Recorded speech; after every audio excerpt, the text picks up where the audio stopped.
saat aku menggenggam tasbihku dan kamu menggenggam salibmu. Di saat aku beribadah ke Istiqlal, namun engkau ke katedral. Di saat bioku tertulis Allah Subhanahu wa taala dan biomu tertulis Yesus Kristus. Di saat aku mengucap Assalamualaikum dan kamu mengucap Salam. Di saat aku mengeja Al-Quran dan kamu mengeja Alkitabmu. Kita berbeda saat memanggil nama Tuhan. Tentang aku yang menengadakan tangan dan kau yang melipatkan tangan saat berdoa. Aku, kamu, kita. Bukan Istiqlal dan katedral yang ditakdirkan berdiri berhadapan dengan perbedaan namun tetap harmonis. Andai saja mereka memiliki nyawa, apa tidak mungkin mereka saling mencintai dan menghormati antara satu dan yang lainnya. Ya pemirsa, sekarang saya juga berkesempatan untuk berbincang langsung dengan Pendeta Muda Johan Sunarto, Gembala dari GBI Amanat Agung Penjaringan Jakarta Utara, tempat di mana pada saat itu Gus Miftah juga turut hadir dalam peresmian GBI pada 29 April 2021. Pendeta Johan, apa kabar? Puji Tuhan, luar biasa baik. Luar biasa baik. Nah, Pendeta, kita pengen tahu sih sebenarnya cerita dari peristiwa yang terjadi di tanggal 29 April. Apa sih sebenarnya acara tersebut, Pendeta Johan? Ya, acara pada tanggal 29 April ya.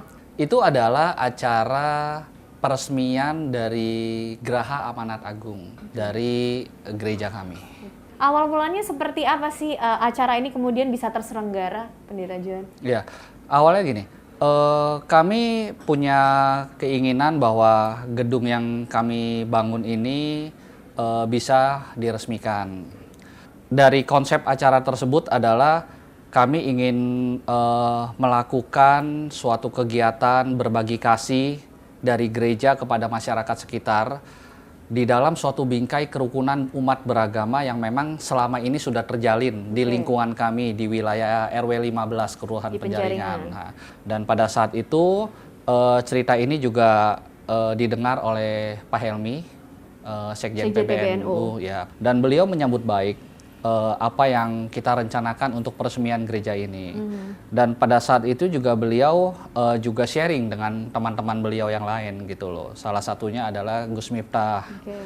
Beliau sampaikan kepada saya bahwa Gus Miftah juga berkenan akan hadir di dalam acara tersebut.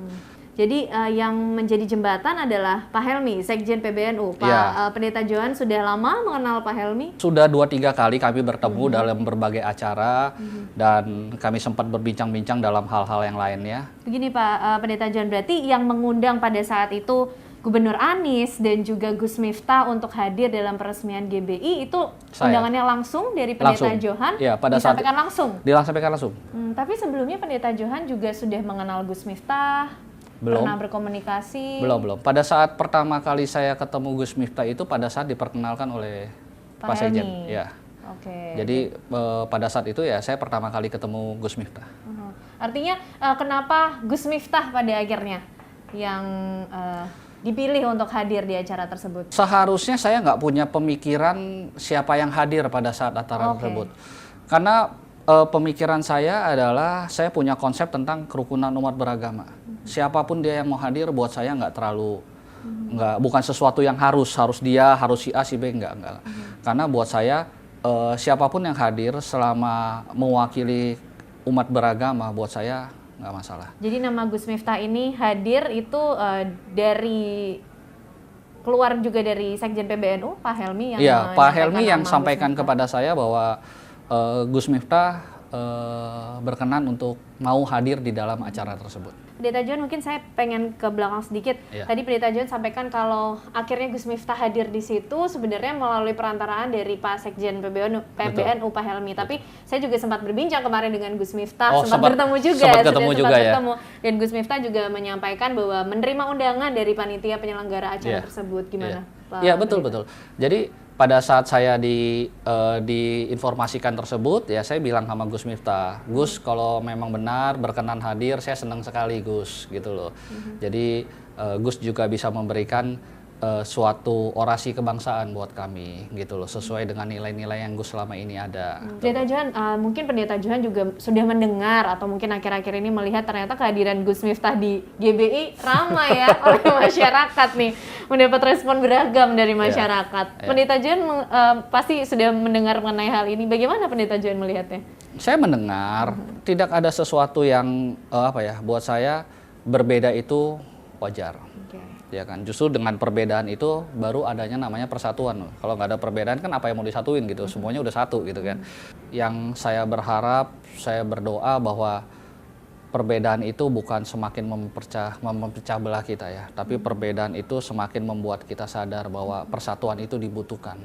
Jadi justru respon dan kontroversi di tengah masyarakat yang hadir ini menguatkan Pendeta Johan bahwa keberagaman itu memang mungkin untuk diupayakan dan bisa dilaksanakan. Ya, dan harus dibuktikan. Nah, Pendeta Johan, dengan viralnya peristiwa itu di tengah masyarakat, sempat ada respon-respon kemudian yang masuk ke Pendeta Johan juga disampaikan ke Pendeta Johan?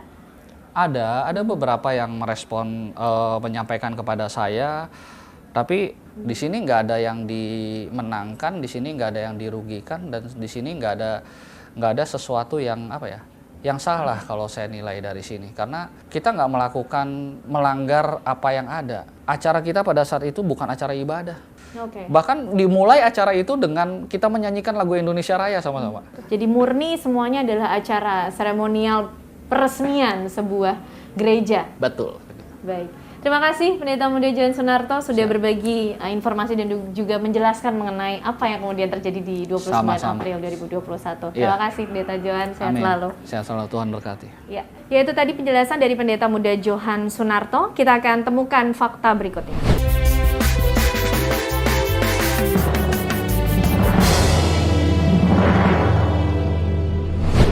Pemirsa, saat ini saya akan bertemu dengan Gus Miftah untuk mencari penjelasan dan juga klarifikasi mengenai orasi kebangsaan yang kemudian menjadi kontroversi di tengah masyarakat pada peresmian GBI di Penjaringan Jakarta Utara 29 April 2021 lalu. Ikuti kami.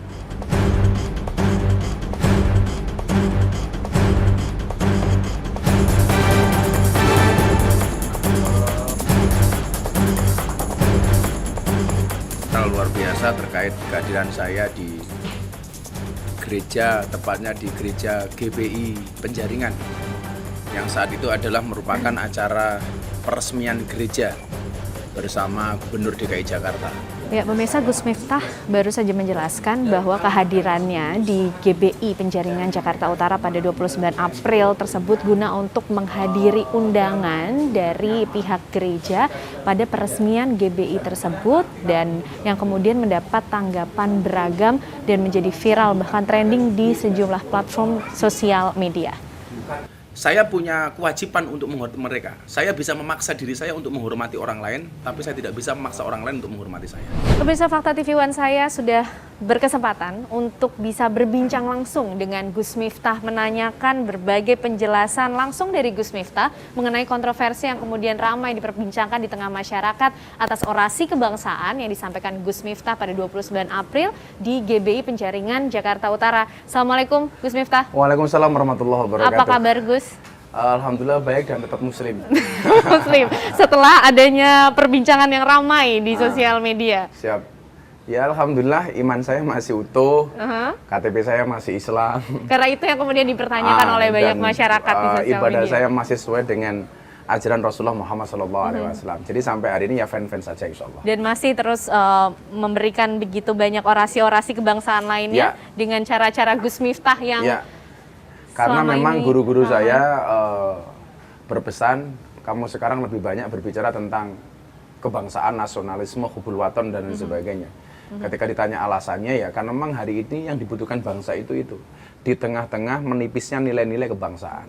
Maka kemudian kita hadir untuk membicarakan itu kepada masyarakat, dan ternyata responnya bagus gitu. Ternyata responnya bagus. Responnya Artinya bagus. respon yang ada kontroversi, ada yang kontra terhadap yang disampaikan oleh Gus Miftah juga ditangkap sebagai respon yang positif oleh Gus Miftah? Iya, saya pikir begini ya, kita tidak bisa ngatur ombak, tapi kita bisa belajar untuk berselancar.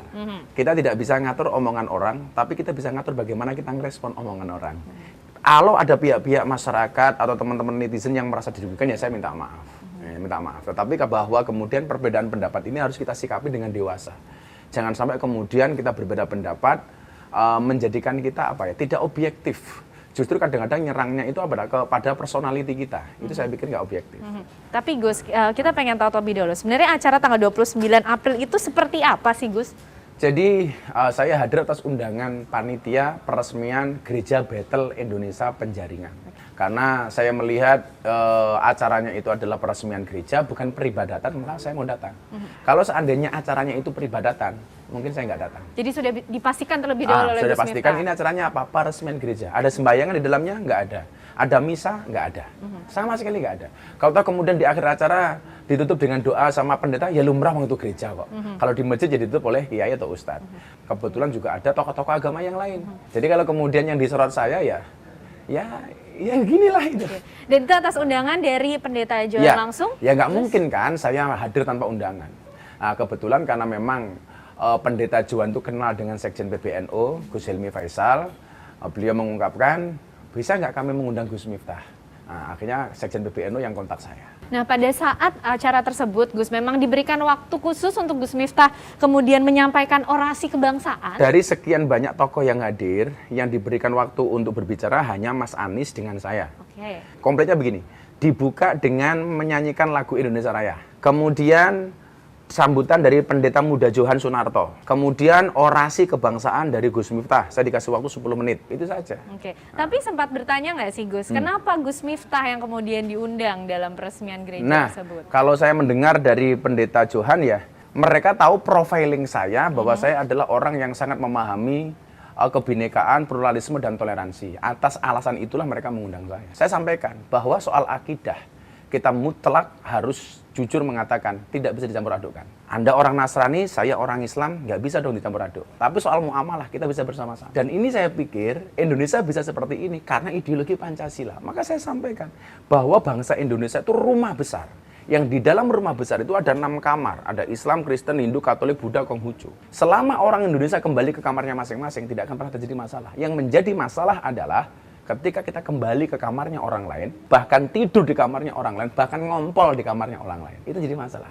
Dan Gus Miftah kembali ke kamar. Iya. Dan kalau kemudian teman-teman TV One pengen lihat secara komplit, cobalah dilihat. Bila belum ditampilkan secara penuh orasi saya yang 11 menit, jangan hanya potongan yang belakang itu. Saya malah justru melihat postingan pertama kali itu di IG-nya sahabat karib saya Mas Deddy Corbuzier. Nah, kemudian banyak teman, Gus, baikku diposting lah. Akhirnya saya ikut posting. Bahkan teman-teman saya di Amerika, di Australia, di Taiwan, di Hong Kong. Apa yang dibicarakan? Semuanya responnya positif atau ada juga yang rata-rata yang ke saya, yang masuk saya DM katakanlah atau mention itu 80% bagus. Yang 20% ya biasa lah. Dasar lo kafir, sesat, semacam-macam. Menjual agama untuk amplop, waduh. Ya saya pikir ya hak mereka lah itu. Tapi sebenarnya tujuan dari Gus Miftah juga mengupload akhirnya video orasi kebangsaan tersebut apa sih? Saya pikir karena banyak permintaan dari kawan-kawan dan saya pikir isinya juga nggak menyimpang dari akidah saya. Makanya saya posting-posting saja gitu loh. Waktu itu saya konsultasi sama kiai saya. Gimana kiai? Apakah harus segera saya hapus? Jangan. Nah, hapusnya nanti saja. Loh kenapa kiai? Kamu akan tahu siapa orang yang benar-benar sayang sama kamu dan siapa yang hanya modus sama kamu. Artinya Gus Miftah juga menangkap ada kemudian orang-orang tertentu yang sengaja atau mungkin ingin mencari kesalahan sih dari Gus Miftah. Ya, jadi itulah di dalam peribahasa dikatakan begini, wa ainur itu an kulli aibin kalilatin. Orang itu kalau sudah senang, sejelek apapun nggak akan nampak. Tapi sebaliknya wa ainus sukti an kulli khairin tubdil masawi. Kalau seorang itu sudah benci, sebaik apapun juga nggak ada bedanya. Maka kemudian dicari-cari kesalahan dan lain sebagainya, silakan. Oh itu nggak pantas dipanggil Gus. Ya jangan saya panggil, jangan dipanggil Gus. Sudah, panggil saja Miftah, nggak apa-apa. Itu bukan anaknya Kiai. Ya silakan. Anggap saja mereka benar, saya yang salah. Hari ini kenapa terjadi seperti ini? Kesalahan saya itu satu. Karena saya dianggap NU, itu saja. Itu yang kemudian ditangkap oleh Gus Miftah. Menurut saya itu iya. Ternyata begini contoh bukannya. Banyak pendapat-pendapat guru-guru saya yang tidak setuju dengan soal gereja. Tetapi sebenarnya konteksnya bukan dengan saya. Diedit, kemudian dijadikan satu dengan saya seolah-olah itu menyalahkan saya. Contoh begini, saya itu salah satu guru yang sangat saya hormati itu adalah Habib Syekh bin Abdul Qadir Asy-Syighab Solo. Beliau berbicara soal gereja itu sudah sekian tahun yang lalu dan konteksnya pun tidak dengan saya. Tapi hari ini kemudian video beliau guru saya ini disandingkan dengan video saya di gereja seolah-olah Habib Syekh marah dengan saya. Kalau toh saya dimarahi dengan Habib Syekh, saya senang. Karena saya murid beliau, karena saya penderek beliau. Tapi yang menjadi persoalan bagi saya adalah kenapa orang-orang itu ngedit seperti itu. Menurut saya ini adalah banyak orang yang bermain dan punya kepentingan di situ. Kepentingan apa, Gus? Saya kurang paham. Yang jelas saya sampaikan, kalau bangsa ini memang kemudian pengen mendapatkan solusi dari semua permasalahan, jelas kok. La tadkhulunal jannata hatta tu'minu. Sekali-kali kamu tidak akan masuk surga sehingga kamu beriman. Wa la tu'minuna hatta tahabbu. Dan kamu belum dikatakan beriman sehingga kamu memiliki rasa cinta dan kasih sayang. Bagaimana Gus Miftah melihat respon ini? Sebagai apa dilihatnya oleh Gus Miftah ini? Ya, mungkin ada yang secara personal nggak suka dengan saya, 1-2 ada. Kemudian mungkin saya dianggap sebagai ustadz yang terlalu ngepro pemerintah. Saya pikir juga enggak. Kalau saya dianggap orang yang ngepro dengan pemerintah, saya pikir begini. Saya punya sikap, kalau memang pemerintah benar ya kita dukung. Kalau salah ya kita ingatkan. Apakah Gus Miftah pernah mengingatkan? Pernah, persoalan miras. Legalisasi miras yang teriak kencang salah satunya saya. Dan trending nomor 2.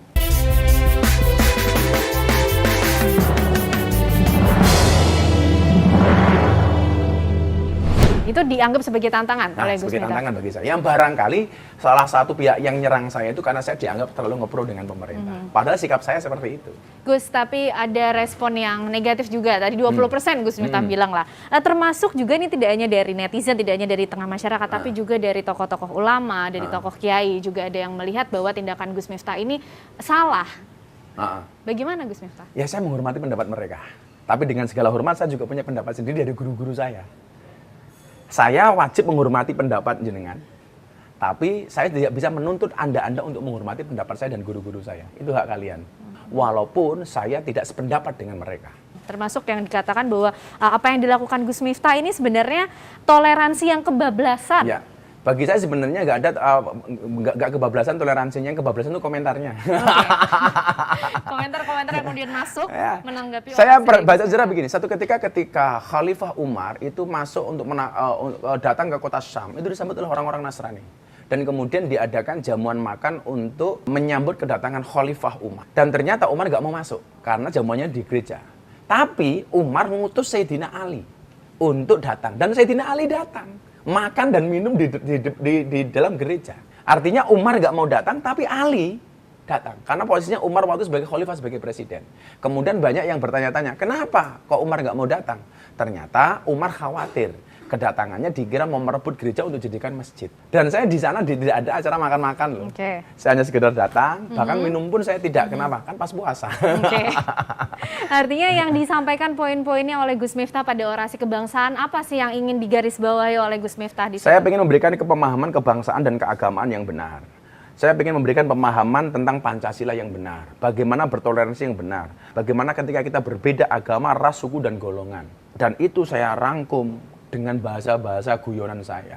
Termasuk saya memberikan gambaran soal kerukunan adalah ketika berbicara Indonesia. Bangsa Indonesia ini kalau belajar kerukunan, belajarlah dari sambal. Sambal itu bahan bakunya beda-beda. Ada cabai, bawang putih, bawang merah, ada terasi, ada garam. Dia ditumbuk di satu tempat yang sama, namanya cobek. Begitu dia kumpul jadi satu, lembut jadi satu, cabai tetap tidak kehilangan cabai, identitas cabainya. Demikian juga dengan bawang putih, bawang merah, dengan terasi. Tetapi ketika dicampur aduk menjadi satu dengan tidak menghilangkan identitasnya masing-masing, rasanya nikmat, ya kan? Tetap saja ini rasa cabai, orang tahu ini rasa garam, ini rasa terasi. Coba Anda bayangkan kalau Anda makan sambal yang dimakan cabainya dulu, baru bawangnya dulu, atau sambal di situ kemudian egois. Ini enak gara-gara aku cabainya, ya udah nggak usah dikasih terasi, kan jadi nggak enak. Makanya syaratnya adalah kembali ke kamarnya masing-masing. Kembali ke kamar masing-masing. Tanpa harus menjelekkan agama orang lain. Dan tidak ada toleransinya kebablasan menurut Tidak Gus ada Miftah. toleransinya kebablasan. Tapi kecuali kemudian ketika saya di situ mengikuti peribadatan mereka, itu namanya toleransi yang kebablasan. Saya Miftah yang hadir di gereja tetap dengan asyhadu alla ilaha illallah wa asyhadu anna Muhammad Rasulullah. Belum selesai dengan toleransi yang kebablasan, Gus. Kemudian ada juga yang menyampaikan kalau Gus Miftah kemudian dinilai kafir. Bagi saya lucu ya, orang yang 70 tahun kafir, itu membaca syahadat sekali kafirnya terbakar loh, hilang. Saya tiap hari tahlilan dianggap kafir kan, wow. Apakah marah dengan pendapat itu? Tidak, mereka saya hormati. Ya itu tadi, saya tidak bisa ngatur omongan orang. Tapi yang bisa saya lakukan, bagaimana saya merespon omongan orang.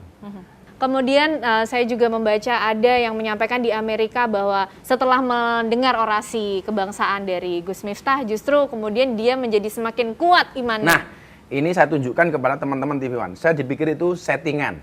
Dipikir itu, itu jelas settingan Gus Miftah. Supaya membenarkan apa yang dia lakukan. Kita lihat. Kita Ini saya kasih nama, karena dia mau datang ke Indonesia. Karena kan kontak saya banyak. Oke. Dia WA saya hari Selasa. Sekarang hari Kamis. Oke. Kita Ya bisa kan? lihat ya. Kita bisa lihat. Gus, ya. Kita bisa lihat bahwa ini bukan setting ini kan. Dan dia memperkenalkan diri kan. Nah, Sebelumnya Gus Miftah mengenal. enggak, tadinya ini kan nggak ada nama. Oke. Saya kasih nama karena dia udah memperkenalkan diri dan dia akan ada komunikasi lanjutan dengan saya. Assalamualaikum, saya Gus Miftah. Salam kenal sebelumnya. Saya dapat nomor Gus Miftah dari seseorang. Oke. Saya mau nanya-nanya Gus, saya baru masuk Islam beberapa bulan yang lalu. Dan saya ada keluarga lain yang berencana ingin masuk Islam juga. Kebetulan kami sekeluarga tumbuh dan besar di Amerika. Tentang agama pun kami tidak mengerti sama sekali. Apakah bisa komunikasi lebih lanjut dengan Gus Miftah? Saya sangat terkagum dengan ceramah Gus Miftah di gereja beberapa hari yang lalu. Dan bagi saya ini bukan sebuah kebanggaan. Ini bagi saya beban. Masa iya sih saya yang sudah mengislamkan ratusan orang hanya gara-gara itu dibilang kafir? Please deh. Anda baca kan? Artinya saya ini bukan buat kan? Yep. Tapi tolong nanti namanya ya, nggak usah disampaikan, kasihan orangnya. Oke, Gus, tapi tadi disampaikan oleh ada yang menghubungi Gus Miftah disebut bahwa selama ini dia melihat ustadz-ustadz yang kemudian dinilai justru ajarannya kasar, keras. Seperti apa sih Gus Miftah melihat ini? Ada memang benar Ya, seperti saya tidak bisa mengatakan itu. Ini kan perspektif dia. Yang jelas saya selalu mengatakan, ketika seseorang masuk Islam, wajah Islammu besok seperti apa itu tergantung pintu masuknya. Kalau pintu masuknya suka marah, ya Islam akan penuh dengan kemarahan. Tapi kalau pintu masuknya ramah, maka Islam akan menjadi Islam yang ramah dan menyenangkan. Dan itulah alasan Deddy Corbuzier kenapa dia masuk Islam melalui saya. Artinya Gus Miftah juga melihat bahwa masih ada kemudian cara-cara yang kurang tepat untuk bisa menyampaikan ajaran-ajaran Islam yang kemudian mendamaikan, menyejukkan. Saya tidak akan menjawab itu, ini perspektif orang yang WA saya seperti itu. Oke. Nah, yang jelas, siapapun ustadznya, siapapun kiainya, siapapun gurunya, yang dia memberikan sumbangsih terhadap dakwah dan Islam, saya hormat kepada mereka-mereka, walaupun berbeda pendapat dengan saya. Ini menjadi orasi kebangsaan terakhir untuk Gus Miftah, lebih berhati-hati lagi atau kalau justru berhati-hati sebagai... jelas, tapi kalau berhenti mengkampanyekan kebinekaan dan kebangsaan, tidak mungkin. Saya akan terus, karena itu wasiat dari guru-guru saya. Dan Gus Miftah melihat apa yang kemudian sudah terjadi kemarin dengan orasi kebangsaan di GB itu sebagai sesuatu yang tidak salah? Tidak salah dan lumrah-lumrah saja. Kalau salah nggak akan saya lakukan. Oke. Itu saja lah. Itu. Dan momen-momennya nanti yang akan lebih berhati-hati juga dilihat oleh Gus Miftah. Pasti, kalau berhati-hati pasti. Saya jelas terima kasih kepada teman-teman yang memberikan masukan, kritikan, baik yang itu berangkat dari hati maupun berangkat dari emosi. Yang jelas, ketika kita menyelesaikan masalah dengan emosi, maka kamu tidak akan pernah mendapatkan solusi. Terima kasih Gus Terima Miftah. kasih, Assalamualaikum TV One warahmatullahi Fakta. wabarakatuh. Sehat selalu. Wabarakatuh. Nah, pemirsa, itu tadi penjelasan langsung dari Gus Miftah mengenai orasi kebangsaan yang kemudian sempat menjadi viral, kontroversi di tengah masyarakat, dijawab langsung oleh Gus Miftah. Kita akan temukan fakta berikutnya.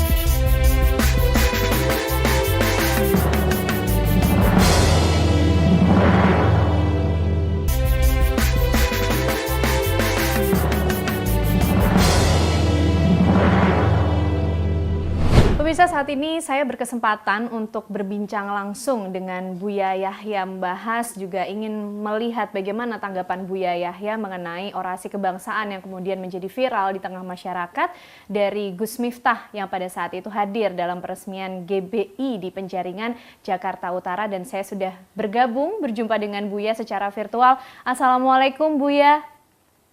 Waalaikumsalam warahmatullahi wabarakatuh. Sehat Buya, apa kabar? Sehat, semoga para pemirsa semuanya Alhamdulillah. diberi oleh Allah kesehatan lahir dan batin insyaallah. Ya, Buya, kita ingin tahu Buya, sebenarnya bagaimana ajaran Islam mengatur hubungan antar umatnya dengan umat agama lain, Buya? Islam adalah agama yang dibawa oleh seorang nabi yang digelari dengan Nabi Rahmatan lil Alamin, membawa kasih sayang untuk semesta, bukan hanya untuk orang Islam. Akan tapi di luar Islam pun juga harus mendapatkan kasih sayang yang dibawa oleh baginda Nabi Muhammad SAW. Maka dengan itu bisa kita pastikan bahwa jika ada orang yang mengatasnamakan Islam akan tapi tidak membawa keindahan dan rahmat, pasti dia jauh dari ajaran baginda Nabi Muhammad SAW. Maka dari itu yang namanya hidup bersama, baginda Nabi sangat memberikan pengarahan, pengarahan, perintah, kewajiban agar kita bisa hidup berdampingan yang baik. Dan juga ada batasan, lakum dinukum waliyadin, itu maknanya apa?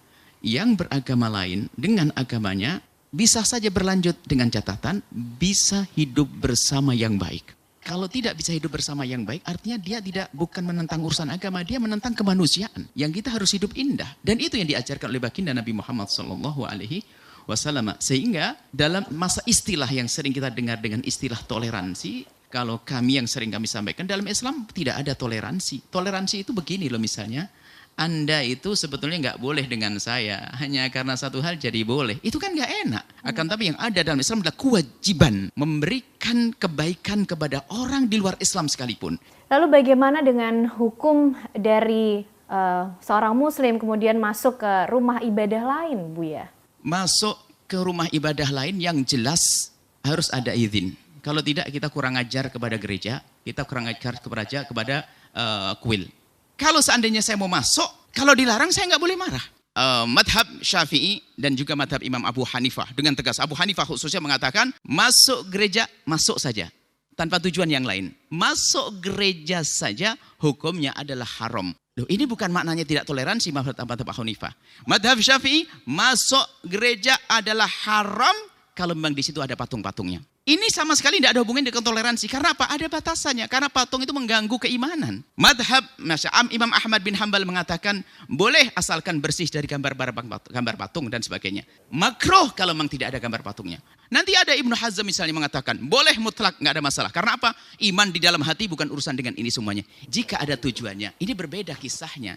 Tujuannya ada yang bahkan sama sekali tidak dosa karena sebuah tujuan. Ada juga dosa, misal. Nah ini perlu dibedakan. Makanya kalau kita mengentari orang masuk gereja, ntar dulu dong.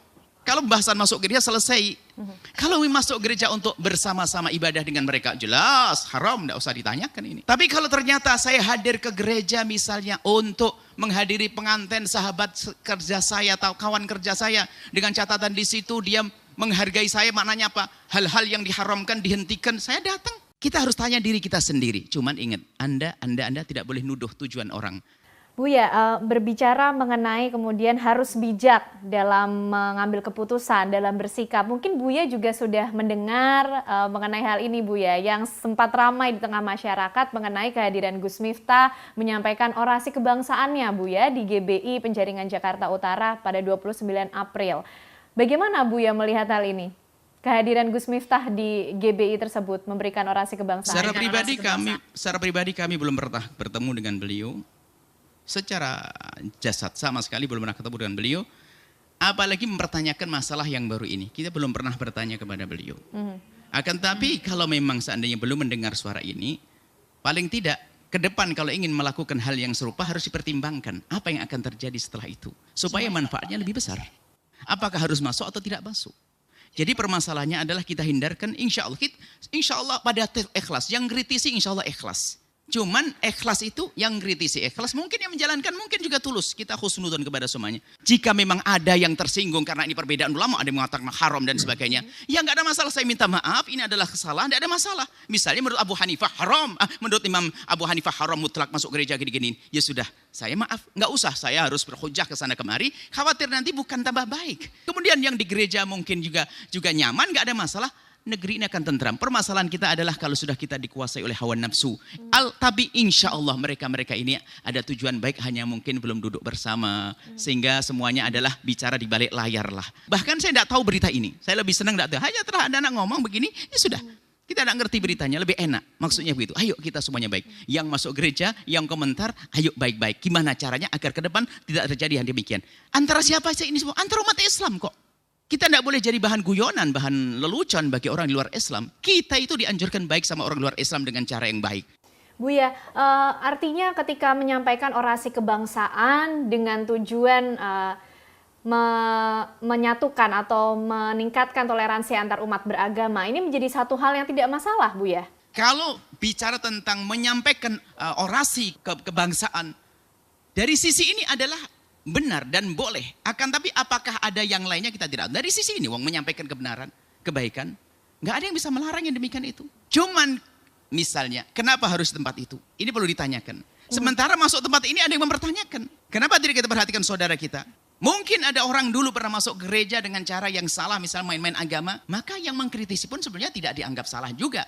Hanya kami ajak dua-duanya bijak. Itu saja. Kalau nanti mau masuk gereja lagi dengan tujuan yang serupa, kira-kira gimana caranya agar tidak terjadi konflik? Buya, dengan adanya peristiwa ini setidaknya kemudian banyak respon yang muncul di tengah masyarakat, termasuk mereka-mereka mungkin beberapa yang kemudian memberikan cap kafir atau mengkafirkan orang yang kemudian masuk ke dalam gereja. Bagaimana Buya menilai ini? Melihat Kalau hal ini? mengkafirkan itu baru bertentangan dengan kami. Mengkafirkan tidak gampang. Kalau orang terbukti dia adalah ahli iman, tidak akan dikeluarkan dari iman kecuali dengan sesuatu yang jelas. Nggak bisa mengkafirkan orang. Kalau menganggap orang salah atas dasar ijtihad tadi, ya. Tapi mengkafirkan tidak gampang. Ya bisa kalau mengatakan kafir, tidak bisa ulama tidak mengatakan. Nah, hanya di saat mengatakan kafir itu, apakah ada korinahnya, ada sebab apa? Mungkin dulu pernah ada, mungkin orang berceramah di gereja, tak taunya memang merendahkan Islam dan sebagainya, maka itu keluar dari Islam, iya. Makanya hukum yang diberikan kepada orang ini tidak bisa dihukumkan kepada orang yang ini, yang satu lagi. Jadi beda. Konteks tujuan Gus Miftah hadir pada saat itu di GBI, kemudian Gus Miftah menyatakan bahwa kehadirannya ini dalam rangka muamalah, pesannya kebangsaan, sedangkan dia juga menyampaikan yang urusannya dengan akidah itu memang masing-masing. Bagaimana Bu ya? Ya kalau memang jawabannya macam itu, kami lebih percaya dengan jawaban itu. Kami tidak ingin mengeluarkan Gus Miftah dari wilayah Islam. Selagi Anda tanya dan Anda benar dan beliau menjawab semacam itu, beliau mengatakan agama masing, berarti beliau masih perkuat kekuatan iman insya Allah. Artinya beliau masih dalam keadaan iman. Yang repot adalah agama sama saja. Oh enggak. Kita punya masing-masing, masalah prinsip masing-masing, keyakinan masing-masing, berarti masih ada iman. Dan permasalahan yang kami permasalahkan bukan di sini. Bukan permasalahan di sini akan, tapi kenapa harus masuk gereja kalau ternyata bakal menjadi konflik kayak begini, bakal menjadi perbincangan, dialog panjang semacam ini, kenapa harus masuk gereja itu. Nah ini kalau kami melihat kejadian ini, semuanya ini pelajaran bagi semua para asatid. Dari kami sendiri harus banyak belajar, Gus Miftah dan yang lain mengkritik semuanya. Yuk ke depan kalau kita ingin berbuat itu adalah bagaimana kita tidak bikin umat ini yang kita waspada semuanya. Selamat tinggal dengan perselisihan. Buya, dengan adanya peristiwa ini mungkin pesan yang bisa disampaikan Buya kepada kita semua sehingga kita juga tidak salah menilai dalam adanya peristiwa dan juga kontroversi yang terjadi di tengah masyarakat ini. Saudara-saudari luar Islam, Anda tak usah ragu dan khawatir tentang Islam yang benar. Islam yang tidak benar tidak akan merendahkan Anda, tidak akan membantai Anda, tidak akan zalim kepada Anda. Ini pesan di luar Islam. Bahkan Islam mengajarkan kita baik-baik dengan Anda yang di luar Islam. Dan kalau saya melanggar ini, saya dimarahi oleh Nabi saya, Nabi Muhammad SAW. Sehingga di saat kami mengatakan urusan, misalnya menukil ulama mengatakan haram masuk gereja, bukan merendahkan gereja. Ini adalah masalah aturan. Rabbana atina fid dunya hasanah wa fil akhirati hasanah wa qina adzabannar. Wa sallallahu alaihi sayyidina Muhammadin wa ala alihi wasallam. Alhamdulillahirabbil alamin. Al-Fatihah. Baik. Terima kasih Buya Yahya atas kesempatan dan juga waktunya bisa berbincang bersama dengan Fakta TV One. Tentunya apa yang kemudian disampaikan oleh Buya Yahya kita harapkan menjadi catatan, pengingat dan juga penyejuk untuk terus memelihara semangat kerukunan umat beragama di Indonesia khususnya. Terima kasih Buya, sehat selalu. Ya pemirsa, itu tadi tanggapan dari Buya Yahya mengenai kontroversi yang kemudian terjadi di tengah masyarakat atas orasi kebangsaan yang disampaikan oleh Gus Miftah di GBI Penjaringan Jakarta Utara. Kita akan temukan fakta berikutnya.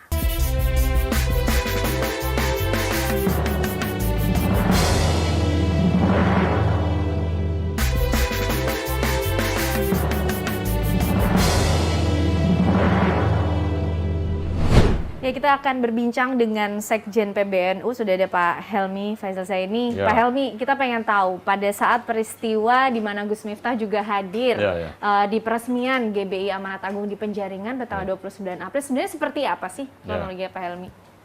Ya, jadi saya kan berkawan dengan banyak kalangan tokoh agama ya, baik dengan Monsinyur di katedral ya,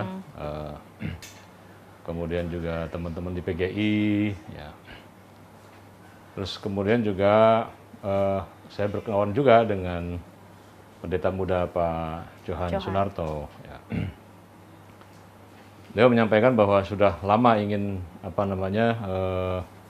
ada peresmian gereja itu ya, sebuah gereja kecil di daerah Penjaringan Jakarta Utara ya, yang Kalau saya hitung mungkin cuma sekitar 150 maksimal itu. Oke. Ya. Meskipun menurut pengelola katanya sekitar 200-an, tapi kalau saya hitung mungkin 100-an mungkin justru. Kecil sekali ya. Nah, dia minta ingin dikunjungi gubernur. Nah, kebetulan saya baru saja ketemuan sama Mas Anies. Ya, terus saya sampaikan bahwa itu ada sahabat dari GBI, ya, Gereja Bethel Indonesia, ingin Pak Gubernur bisa meresmikan. Lalu ada Gus Miftah juga, Gus Miftah kemudian katanya diundang juga, dan kalau gitu udah cukup Gus Miftah aja yang menyampaikan orasi kebangsaan, saya hadir aja. Gitu. Dan konsep acaranya ini memang hanya peresmian di gereja dan tersebut. waktu itu wali kota juga hadir, Kapolres Dandim juga hadir, bahkan FKUB Forum Komunikasi Umat Beragama juga dari lintas agama juga hadir. Gitu. Oke. Nah, Gus Miftah hadir di situ, Pak Helmi, atas undangan Pak Helmi atau langsung dari Pendeta Johan? Ya dari Pendeta Johan. Dari Pendeta Johan. Ya, Oke. ya. Dan pada saat Gus Miftah hadir di situ menyampaikan orasi kebangsaan yang dimaksud itu, Pak. Bagaimana kemudian, adakah juga respon dari Gubernur Anies menanggapi hal tersebut? Mas Anies menyampaikan yang disampaikan Gus Miftah sebetulnya sudah sangat lengkap, ya. Bahwa kita harus menjaga keindonesiaan kita. Kita bisa berbeda dalam menyebut nama Tuhan, ya, tetapi kita dipersatukan tetap dalam kebangsaan kita. Ya. Jadi agama boleh berbeda, tapi kita diikat dalam satu ikatan kekeluargaan, yaitu sebagai anak-anak Indonesia.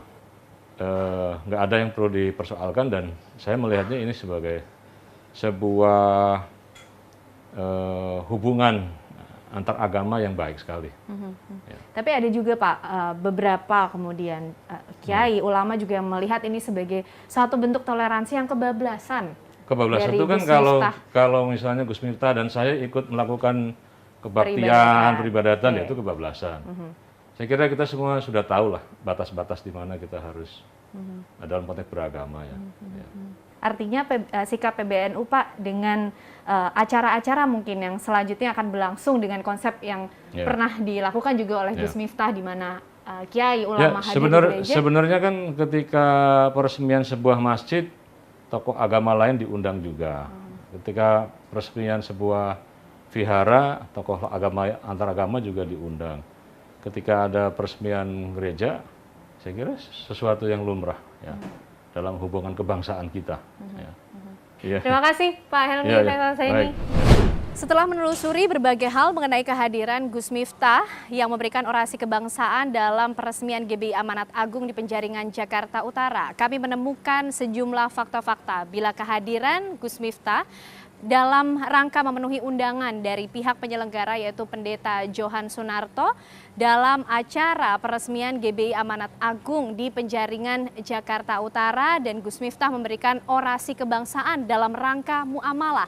Hal ini pun juga dibenarkan oleh pihak penyelenggara, yaitu Pendeta Johan Sunarto, yang menyampaikan bahwa pihaknya yang memberikan waktu kepada Gus Miftah untuk memberikan orasi kebangsaan, dan acara tersebut dibingkai tanpa ada rangkaian peribadatan apapun.